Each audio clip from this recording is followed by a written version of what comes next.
Assalamualaikum warahmatullahi wabarakatuh. Alhamdulillah, salatu wassalamu ala rasulillah wa ala alihi wa ashabihi wa mawalah. La hawla wa la quwata illa billahil aliyyil azim. Rabbi syrah li sadri wa yassir li amri wahlul uqdatam min lisani yafqahu qawli, amma ba'd. Para pendengar radio MBS FM yang saya hormati, alhamdulillah pagi yang cukup cerah ini kita bisa bertemu kembali, dan insya Allah pada pagi ini kita akan mengkaji ayat-ayat Allah, firman-firman Allah dalam Al-Quran.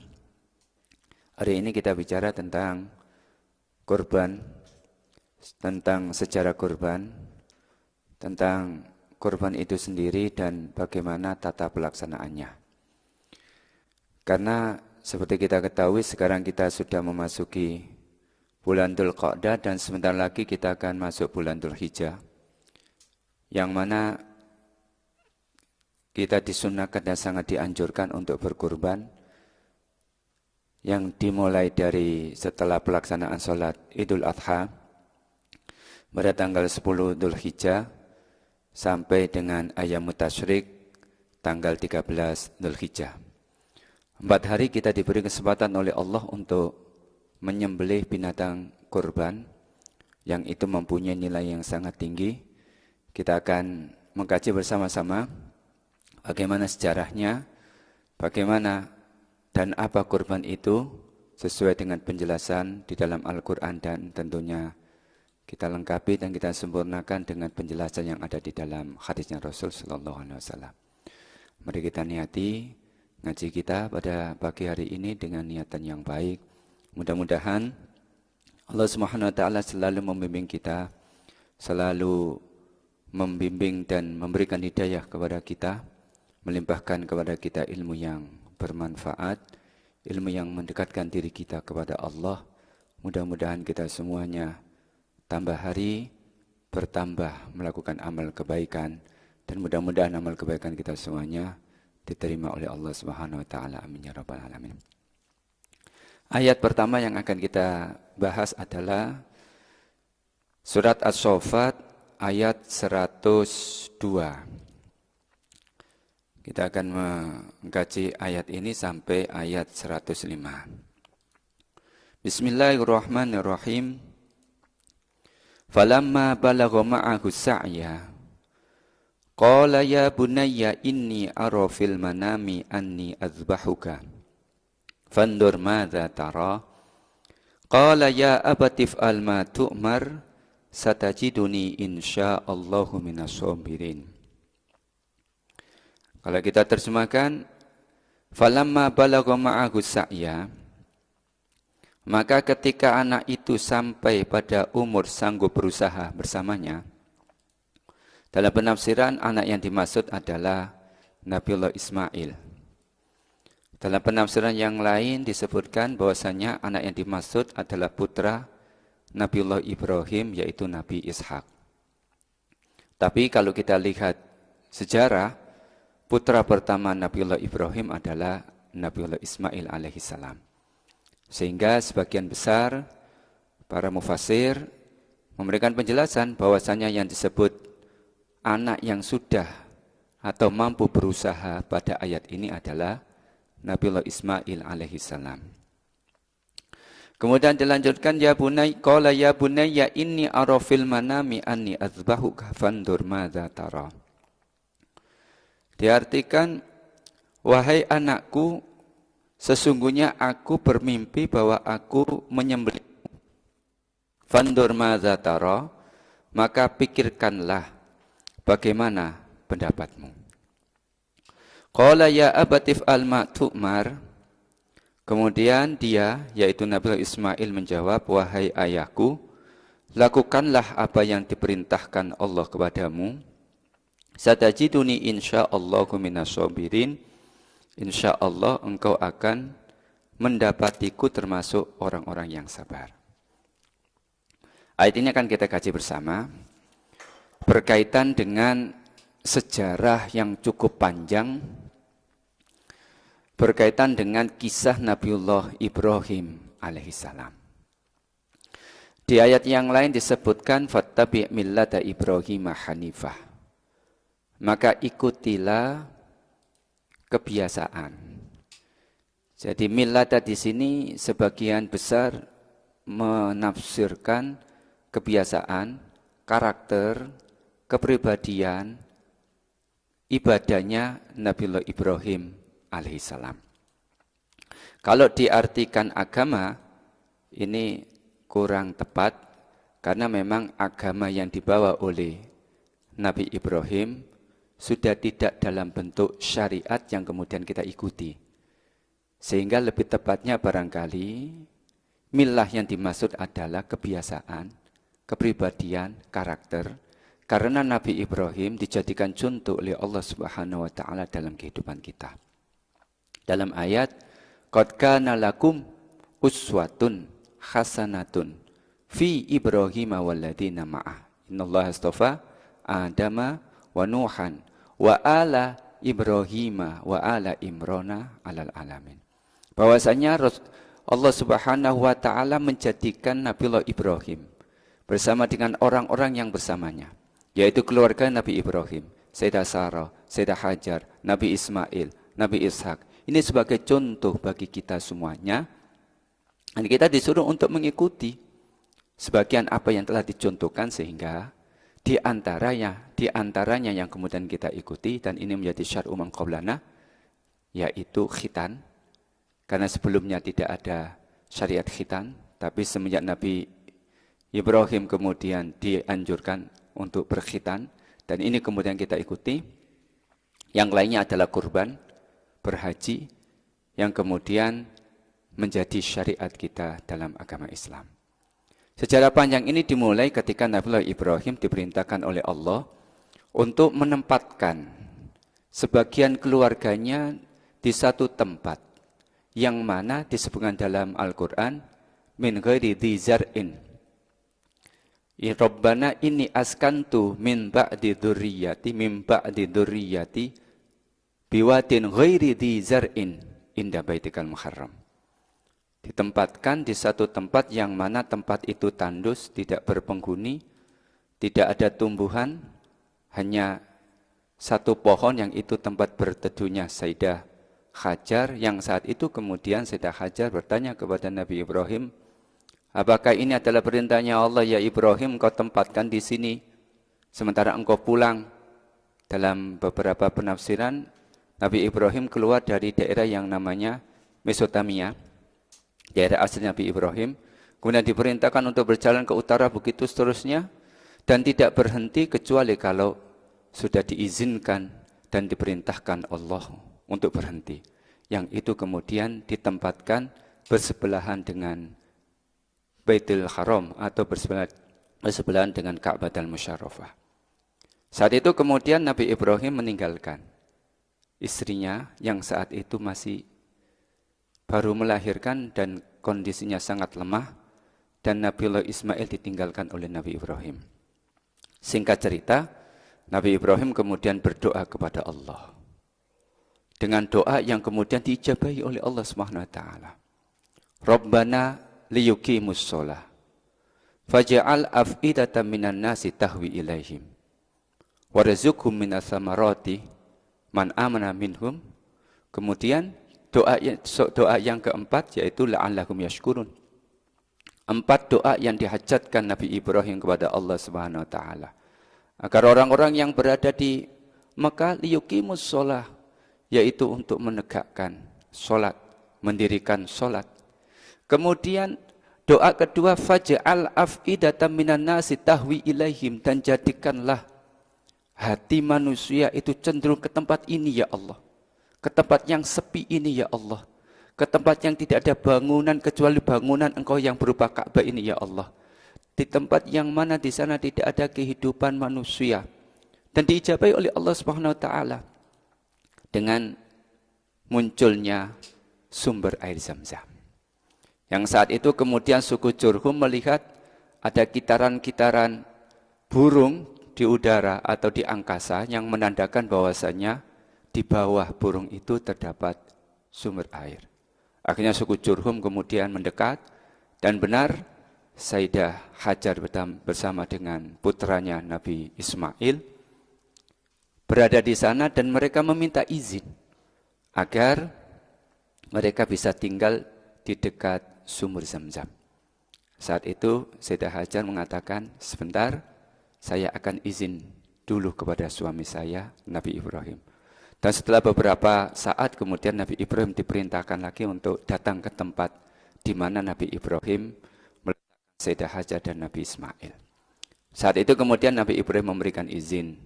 Maka berdampinglah kehidupan mereka. Tidak lagi mereka hanya berdua, namun mereka juga bersama dengan suku yang namanya suku Jurhum. Ini adalah sejarah. Baik, kita masuk penafsirannya. Yang saat itu kemudian setelah beranjak dewasa, maka Nabi Ibrahim, yang nama Ibrahim sendiri dalam Al-Quran disebutkan sampai 69 kali. Surat yang ke-14 dalam Al-Quran disebut dengan surat Ibrahim. Secara leksikal atau makna dari kata yang terbentuk dari nama Ibrahim, itu dalam bahasa Smith atau Ibrani itu artinya ab, artinya ayah. Dalam bahasa Arab, Rohim itu artinya Rohim, artinya kasih sayang. Sehingga secara leksikal Ibrahim bisa diartikan ayah yang mempunyai sifat kasih sayang. Dan beliau mempunyai gelar Khalilullah karena segala apa yang diminta oleh Allah semuanya diberikan kepada Allah Subhanahu wa taala, sampai suatu saat beliau mendapatkan ujian dan cobaan yang luar biasa, yang mana Nabi Ibrahim bermimpi. Karena mimpi ini menjadi wasilah Allah, media Allah untuk memberikan wahyu kepada para nabinya. Sehingga disebutkan, wa ma kana li basyarin ay yukallimahullahu. Pertama, illa wahyan. Yang kedua, au min wara'i hijabin. Yang ketiga, au yursila alaihi rasulan. Jadi ketika Allah memberikan wahyu kepada para nabi, itu bisa dengan melakukan atau bisa dengan menggunakan 3 cara. Di antaranya adalah wahyu, artinya langsung Allah beritahu dan para nabi dan para rasul langsung mengetahui dengan caranya Allah. Au min wara'i hijabin. Au min wara'i hijabin di sini adalah mimpi. Sehingga mimpi itu menjadi penting dalam kehidupan seorang muslim. Karena melalui mimpi inilah kemudian Allah memberikan wahyu. Melalui mimpi inilah kemudian Allah memberikan ilham. Melalui mimpi inilah kemudian Allah memberikan ilmu kepada kita. Allati 'allama bil qalam, 'allamal insana ma lam ya'lam. 'Allamal insana ma lam ya'lam itu bisa jadi melalui perantara mimpi. Sehingga ketika kita dalam keadaan ragu-ragu, kemudian harus memilih, kan dianjurkan untuk salat istikharah. Yang mana kemudian akan mendapatkan jawaban dari keraguan-raguan kita melalui mimpi. Sehingga mimpi ini menjadi sangat-sangat penting sekali. Ini yang kemudian cara Allah kemudian memberikan wahyu kepada para nabi dan rasulnya, termasuk juga memberikan ilham kepada kita. Yang ketiga adalah Allah mengutus rasulnya, utusannya, yaitu para malaikat yang menyampaikan wahyu kepada para nabi dan rasul, di antaranya adalah malaikat Jibril yang ditugaskan untuk menyampaikan wahyu. Ini 3 cara yang mana wahyu itu diberikan kepada para nabi dan rasul. Dan Nabi Ibrahim saat itu bermimpi bahwasanya Allah memerintahkan kepada beliau untuk menyembelih Nabiullah Ismail. Yang saat itu kemudian Nabi Ibrahim tidak langsung kemudian memerintahkan Nabi Ismail untuk terlentang dan langsung menyembelihnya, tidak. Tapi kemudian terjadi sebuah khiwar, sebuah percakapan, dialog antara Nabi Ismail dan Nabi Ibrahim. Kemudian Nabi Ibrahim memanggil Nabi Ismail, ya bunayya, inni ara fil manami anni azbahuka fandur madza tarah. Ini adalah nilai pendidikan yang ditanamkan Nabi Ibrahim kepada kita. Seperti tadi disebutkan di dalam ayat, wattabi millata Ibrahim hanifah. Maka ikutilah apa yang telah dicontohkan oleh Nabi Ibrahim. Di antara yang dicontohkan kepribadian karakter yang mulia dari Nabi Ibrahim adalah bagaimana menjadi sosok seorang ayah yang bijaksana. Walaupun beliau mengetahui bahwasanya itu adalah benar-benar perintahnya Allah. Meskipun sebelumnya ragu-ragu. Tapi kemudian bermimpi lagi. Sehingga ada sebagian ulama mengatakan bahwasanya mimpi yang benar adalah mimpi yang terjadi berulang-ulang di dalam kehidupan kita. Ini adalah petunjuk dan isyarat dari Allah Subhanahu wa Ta'ala. Seperti halnya Nabi Ibrahim. Di awal beliau tidak yakin ini adalah perintahnya Allah. Bagaimana Allah kemudian menyuruh beliau untuk menyembelih putranya sendiri. Tapi setelah berulang kali mimpi itu sehingga yakin mengetahui pada tanggal 9 Dzulhijjah itu sehingga disebut dengan Arafah. Dan pada tanggal 10 kemudian Nabi Ismail dipanggil. Tapi walaupun itu adalah mimpi yang benar dan yakin bahwasanya beliau diperintahkan untuk menyembelih Nabi Ismail, tapi tidak kemudian langsung semena-mena begitu, tetap kemudian Nabi Ismail diajak untuk berdialog. Sehingga kita sebagai orang tua, apabila mempunyai satu keinginan, jangan kemudian kita memaksa keinginan kita.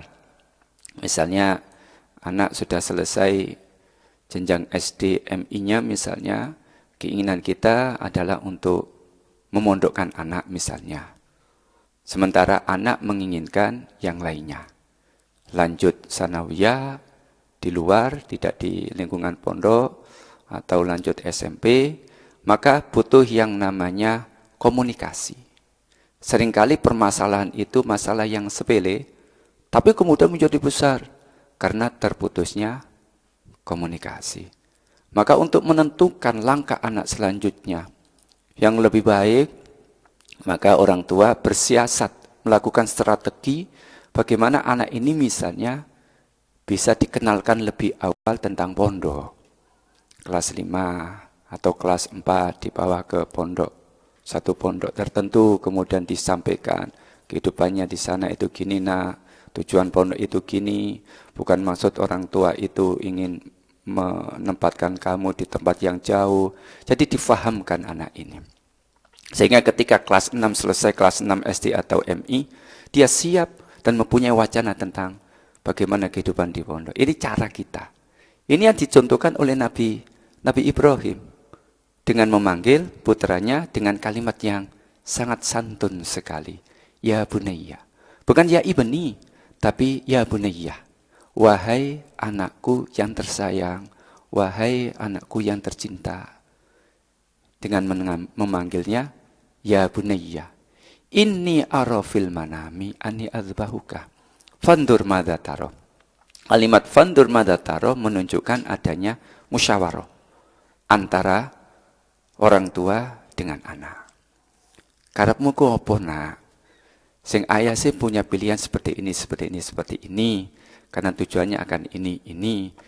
Misalnya tamat aliyah, kemudian memilih salah satu perguruan tinggi atau salah satu fakultas dan prodi, maka kita fahamkan wacana kita fahamkan rencana kita sampaikan sedikit demi sedikit biar anak juga tidak terkejut dengan apa yang diinginkan kita sebagai orang tua, memberikan kesempatan anak untuk berpikir, tidak memaksakan kehendak kita.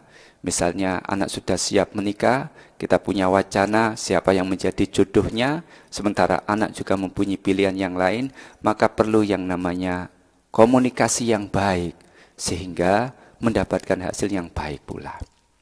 Ini yang dicontohkan oleh Nabi Ibrahim dalam kalimat, fandur madza taro. Bagaimana pendapatmu? Kemudian dijawab oleh Nabiullah Ismail, qala ya abatif alma tu'mar satajiduni insyaallahu minas sabirin.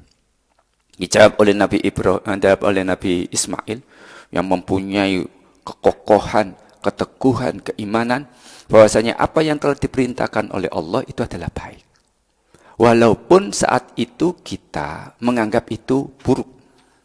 Karena bisa jadi sesuatu yang kita anggap baik, tapi buruk bagi kita. Bisa jadi yang kita anggap itu buruk, tapi itu adalah baik bagi kita. Sehingga baik dan buruk itu adalah Allah yang menentukannya. Sehingga ketika itu ada perintah, misalnya perang, dianggap bahwasanya perang ini buruk. Mengapa? Karena taruhannya adalah jiwa. Taruhan adalah nyawa. Taruhannya kalau meninggal, istri-istrinya menjadi janda, anak-anaknya menjadi yatim. Taruhannya adalah berkorban, bisa jadi kemudian dia cacat seumur hidupnya. Taruhannya adalah dia meninggalkan hartanya, dia meninggalkan pekerjaannya, dan harus menghadapi kemungkinan mati. Dalam pandangan sebagian orang itu adalah buruk. Tapi adalah berdampak positif nantinya. Mengapa? Bisa jadi kita kalau tidak merdeka tahun 45 itu, bisa jadi kita masih dijajah dan tidak ada perkembangan peradaban, perkembangan ilmu yang seperti saat ini. Sehingga dampak baik dan buruk itulah Allah yang menentukan. Asa an takrahu syai'an wa huwa khairul lakum wa asa an tuhibbu syai'an wa huwa syarrul lakum. Sehingga ketika kita berdoa, kemudian Allah menunda terkabulkannya doa kita, bisa jadi doa yang kita minta apabila dikabulkan oleh Allah itu berdampak kurang baik terhadap diri kita. Karena pasti doa itu akan dikabulkan oleh Allah. Tertundanya doa itu bukan kemudian karena Allah tidak mau mengijabahi doa kita, tapi tertundanya doa itu menjadi waktu bagi kita untuk berintrospeksi dalam perspektif kita sebagai manusia, sebagai hamba Allah, bukan dilihat dari perspektif Allah. Artinya kita kemudian berintrospeksi diri, mengapa doa kita belum juga diijabahi oleh Allah, atau mungkin sudah diijabahi tapi kita kemudian tidak merasakan, misalnya diganti dengan sesuatu yang lebih baik. Sehingga saat itu Nabiullah Ismail melihat ini adalah perintahnya Allah, dan apa yang telah diperintahkan Allah itu pasti mengandung kebaikan, itu pasti mengandung kemaslahatan. Oleh karena itu kemudian beliau mengatakan, ya abatif al-ma tu'mar satajiduni insyaallah minas sabirin. Yang kedua, seorang ayah yang memberikan teladan kepada anaknya itu akan ditiru oleh anaknya. Nabi Ibrahim disebut dengan Abul Anbiya karena kedua putranya juga diangkat oleh Allah Subhanahu wa taala menjadi rasul dan nabinya. Demikian juga keturunan-keturunannya. Bagaimana kita bisa mengambil pendidikan dari apa yang dilakukan oleh Nabi Ibrahim? Seorang ayah yang menginginkan anaknya baik, maka mestinya dia juga menjadi orang yang baik. Seorang ayah yang menginginkan anaknya taat kepada Allah Subhanahu wa taala, maka dia harus memberikan contoh bagaimana ketaatan kepada Allah Subhanahu wa taala. Karena yang namanya pendidikan tidak hanya dibatasi oleh ruang kelas yang hanya ukuran 8x8 atau 9x8 saja, yang dikelilingi oleh dinding berbentuk bujur sangkar itu, tidak. Tapi yang namanya pendidikan adalah apa yang dilihat, apa yang dirasakan, apa yang didengar setiap harinya di dalam keluarga, di dalam rumah tangga kita. Itu adalah pendidikan yang kita berikan kepada anak. Karena lisanul hal itu afsah min lisanil maqal. Memang anak tidak protes, memang anak kemudian tidak melawan karena takut terhadap orang tuanya. Tapi yang namanya hatinya, otaknya, akalnya, dia kan mempunyai panca indera. Yang dengan panca indera ini kemudian meresap, merasuk dalam dirinya sehingga mendarah daging menjadi karakter. Mengapa? Karena setiap hari selalu bergaul dengan orang tuanya, yang orang tuanya sadar atau tidak memberikan pendidikan dengan contoh. Karena yang kita harapkan sekarang ini adalah contoh yang baik di dalam rumah tangga kita. Oleh karena itu Nabi Ibrahim memberikan contoh yang baik. Nabi Ibrahim memberikan contoh yang terbaik. Sehingga Nabi Ismail ketika ditanya, "Fandur maza tara?" Beliau mempunyai keimanan yang kokoh dan teguh. Kemudian beliau mengatakan, qala ya abatif alma tu'mar satajiduni insyaallahu minas sabirin. Jangan ragu wahai ayahku, jangan sedikit pun ada ruang keraguan di dalam dirimu, maka segeralah lakukan perintah Allah untuk menyembelih diriku. Satajiduni insyaallahu minas sabirin. Engkau akan mendapatiku dengan kehendak Allah termasuk orang-orang yang sabar, keimanan yang luar biasa. Ini yang bisa kita ambil beberapa nilai pendidikan di dalam ayat ini. Sehingga ketika sudah berserah diri, falamma aslama wa tallahu lil jabin. Nah, ini sudah mulai proses bagaimana tata pelaksanaan berkurban itu sendiri. Dan ketika sudah ditempelkan pipi beliau di tanah, wanadainahu ayya Ibrahim, yang saat kemudian Allah memanggilnya. Allah memanggil Nabi Ibrahim, stop Ibrahim, jangan engkau teruskan. Karena memang tidak ada kurban manusia. Yang adalah kurban yang kita hadiahkan kepada Allah, yang sampai kepada Allah adalah takwa kita, bukan kurban manusia.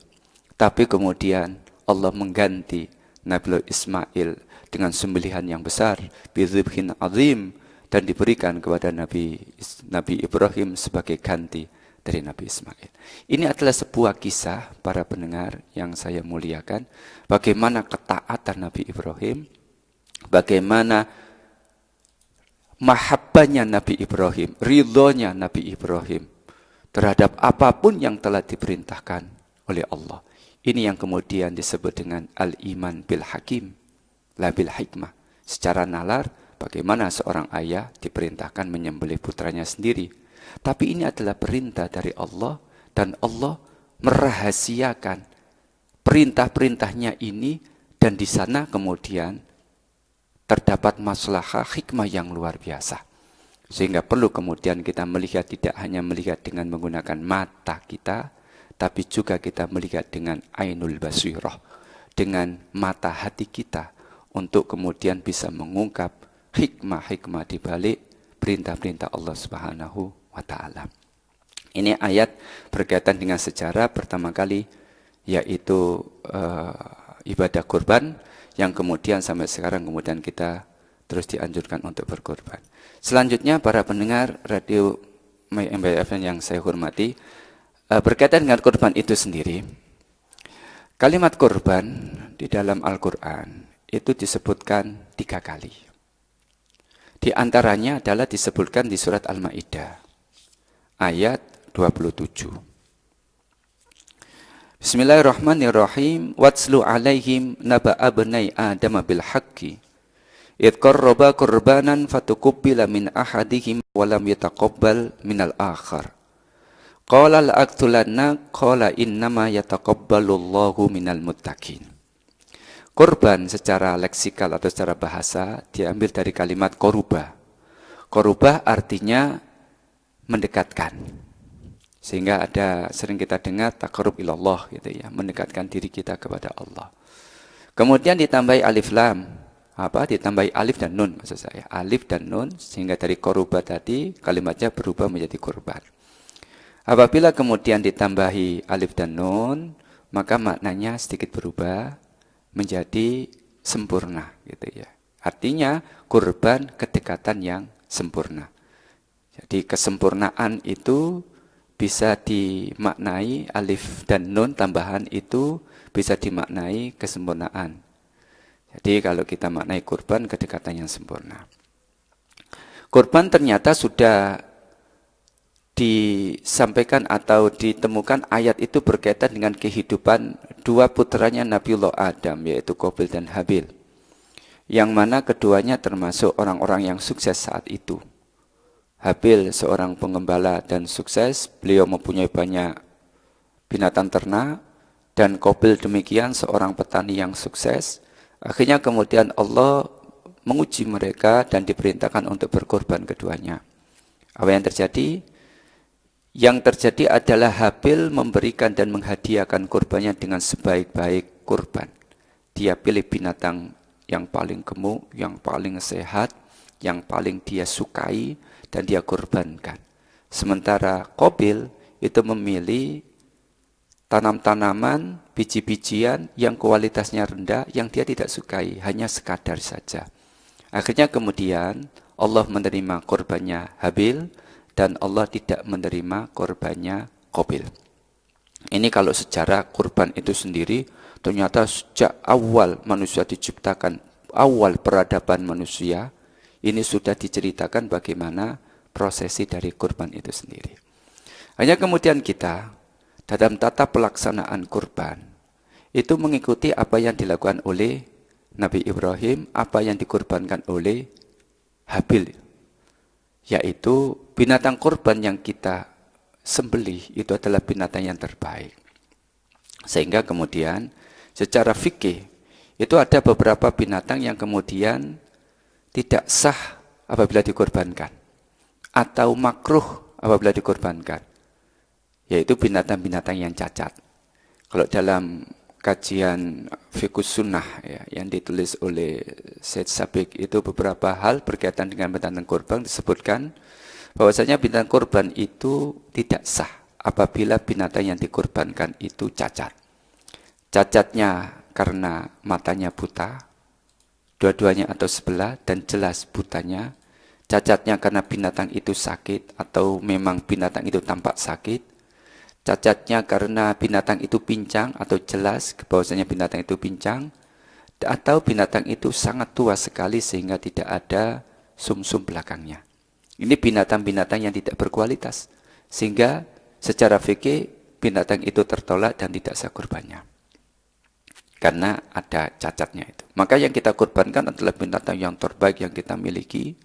Bahkan begitu pentingnya kurban ini, para pendengar yang saya hormati, ulama fikih itu ada yang kemudian membolehkan berkorban dan menggunakan sistem hutang.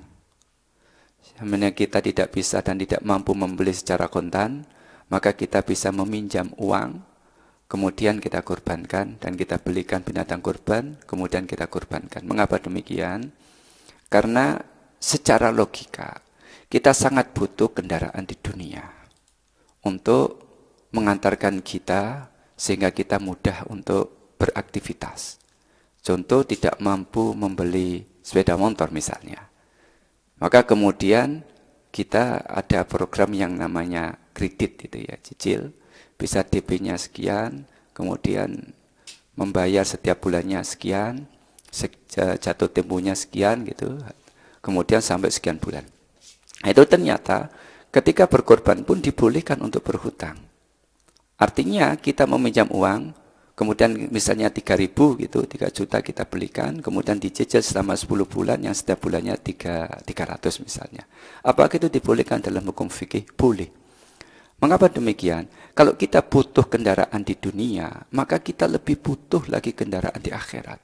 Kalau kita sudah mampu untuk memiliki sepeda motor misalnya, dengan bersusah payah 3 tahun atau 35 kali cicilan, dan kita bisa membeli sepeda motor, 1 unit sepeda motor, yang itu memudahkan urusan kita, maka ketika kita di akhirat, kira-kira nanti kendaraan kita itu apa?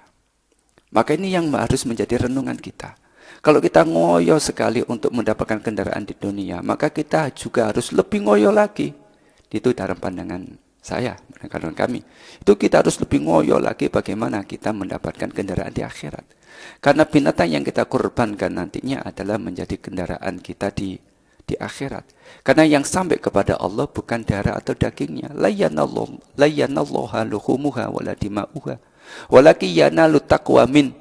Tetapi rasa ketakwaan kita yang sampai kepada Allah Subhanahu wa taala, yang nanti akan dijadikan binatang-binatang kurban kita ini sebagai kendaraan-kendaraan kita.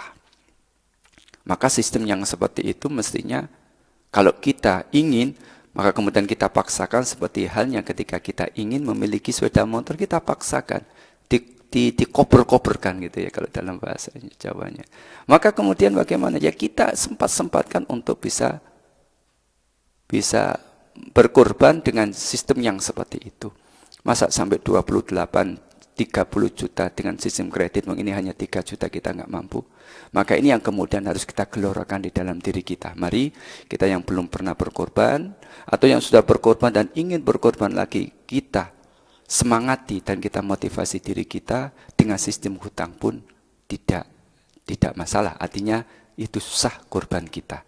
Tapi dengan catatan dalam kajian fikih itu bahwasanya kita tidak mempunyai hutang. Kalau kita mempunyai hutang, maka lunasi dulu hutang kita. Yang kedua, secara rasio akal kita mampu untuk mencicilnya. Sehingga pendapatan kita dalam 1 bulan berapa.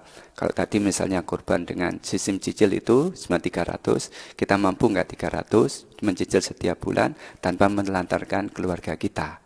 Jadi hitung-hitungannya itu bisa. Sehingga 300 ini kita jalani begitu terusnya untuk menebus hutang kita tadi, atau kita celengi sehingga 1 tahun berlalu kita sudah siap untuk membeli binatang kurban. Ini yang berkaitan dengan binatang kurban dengan syarat-syaratnya tadi itu.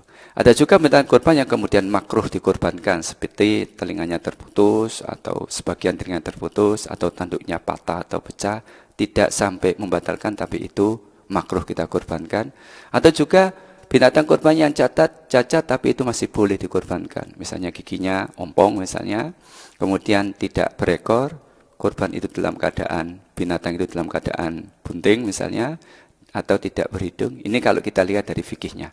Tapi kita berusaha, binatang kurban yang kita korbankan nantinya adalah binatang kurban yang terbaik, binatang kurban yang sehat, yang tidak belang, yang tidak ada cacat di dalamnya. Fa insya Allah binatang ini akan memudahkan kita dan menjadi tunggangan kita. Dan ketika darah itu belum keluar atau belum netes ke tanah, Allah Subhanahu wa Ta'ala telah mengampuni dosa-dosa kita karena kita telah berkorban. Demikian kajian sedikit tentang korban. Kajian selanjutnya insya Allah akan kami sambung di hari Senin yang akan datang tentang lebih detailnya tentang korban itu sendiri. Kesimpulan kajian kita pada pagi hari ini yang pertama, bahwasanya kita sebagai orang tua yang dicontohkan oleh Nabi Ibrahim harus selalu memberikan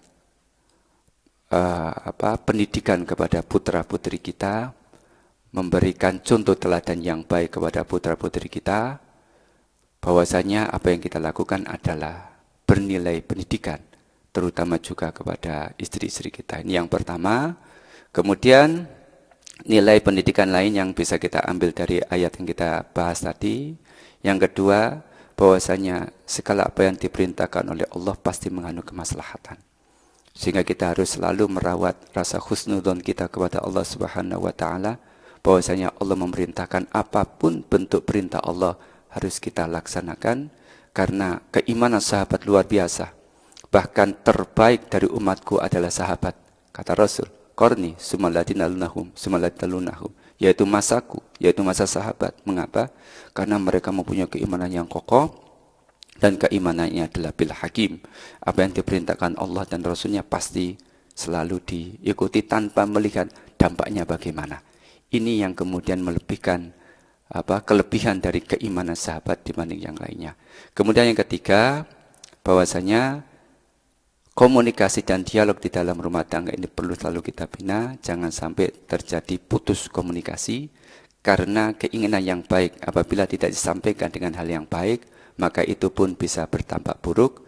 Dan yang keempat, insyaallahu minas sabirin, sifat sabar sangat mulia sekali. Penanaman sifat sabar ini sangat mulia sekali, dan sifat sabar ini melatar belakangi kita bagaimana kita bisa melaksanakan amal ibadah dengan penuh konsisten.